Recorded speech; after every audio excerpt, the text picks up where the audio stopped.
نواں پیغام جو آپ صلی اللہ علیہ وسلم نے اس انسان کو دیا ہے، جو انسان اس وقت بس رہا تھا، وہ ہے ایک دفاعی سوچ، دفاعی نظریہ، سیلف ڈیفenس، اپنی حفاظت کے لیے انتظام۔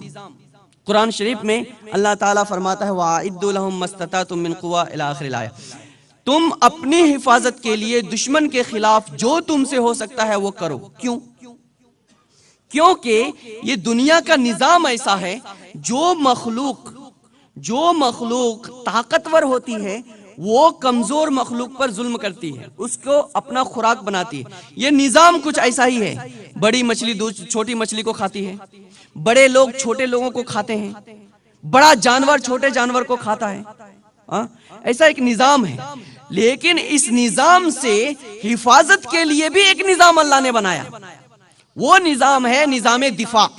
لولا دفع اللہ الناس بعضهم ببعض لفسدت الارض، یہ نظام کے اندر اگر دفاع کا نظام نہیں ہوتا تو یہ روئے زمین کے اوپر ہر جگہ فساد ہی فساد نظر آتا، انسان محفوظ نہیں رہتا، عزت محفوظ نہیں رہتی، گھر محفوظ نہیں رہتا، انسان کے زمین جائیداد محفوظ نہیں رہتے۔ یہ ایک نظام ہے جس کی وجہ سے ایک امن کا ماحول قائم ہوتا ہے۔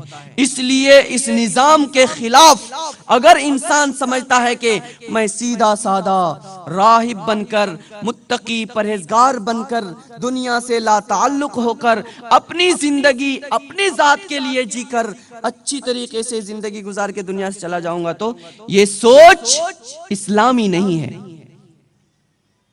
ہر مخلوق کے اندر، آپ مکھی کو پکڑیے اڑ کے بھاگتی ہے، کسی کو پر دیا اللہ تعالیٰ نے، ایک مخلوق کے اندر ڈنک مارنے کی صلاحیت دی، کسی کے اندر زہر دیا ہے، سانپ کو آپ مارنے جائیے تو ڈنک کاٹتا ہے، شیر کو مارنے جائیے تو جبڑا اور پنجہ دیا اس کو۔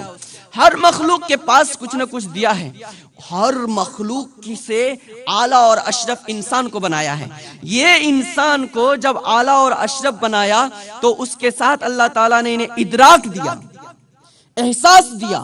یہ ادراک اور احساس، سوچ اور سمجھ کی صلاحیت اور ہر چیز کو احساس کرنے کی طاقت، یہ انسان کو اس لیے دیا اللہ تعالیٰ نے تاکہ تمہارا دشمن، تمہارا مخالف، تمہارا متنفر آدمی جب بھی جس طرح سے بھی جس حیثیت سے تمہارے پاس آتا ہے، تم کو اس لیول پر اس کا دفاع کرنا ہے۔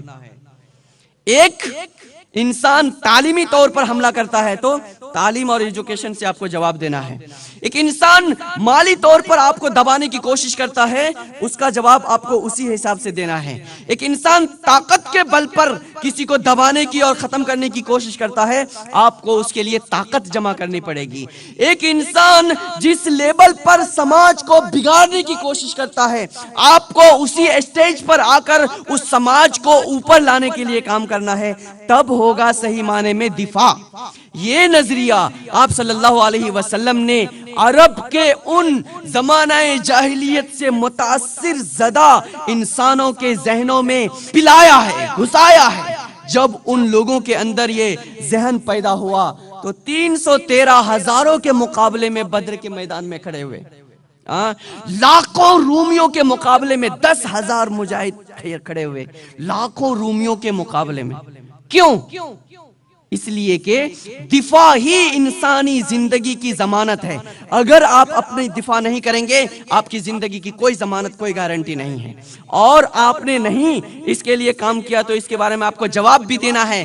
خود اللہ تعالیٰ فرماتا ہے کہ تم اگر اللہ کے لیے نہیں لڑو گے تو اللہ تبارک تعالیٰ کل تمہاری جگہ دوسری قوم کو پیدا کرے گا اور تم اس وقت اللہ کا کچھ بگاڑ نہیں سکو گے۔ حضور صلی اللہ علیہ وسلم نے فرمایا ہے نا، جو اپنی جان کے لیے مارا گیا شہید، عزت کی حفاظت میں مارا گیا شہید، گھر کی حفاظت میں مارا گیا شہید، مال کی حفاظت میں مارا گیا۔ کیوں فرمایا؟